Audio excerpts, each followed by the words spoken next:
I just got through watching A24's brand new fantasy horror comedy, Death of a Unicorn. Here's my quick non-spoiler review. This was actually on my top 10 most anticipated movies of the year list. I knew it wasn't going to be perfect, but this looked like an absolute blast, and I'm very happy to say that it was. It's got a really simple yet really cool premise behind it. A baby unicorn gets killed and its parents are out to kill those responsible.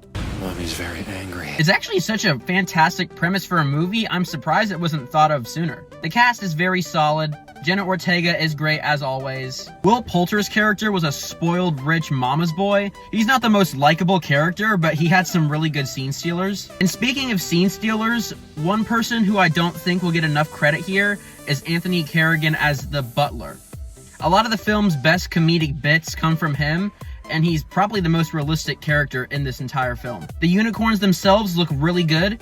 They were able to make them both horrifying and somewhat cute, I guess. There's tons of blood and guts galore, as well as some really good scenery. So, I don't really think there's anything wrong with this movie, but there could have been some stuff done better. For one, Paul Rudd's character was very, very unlikable.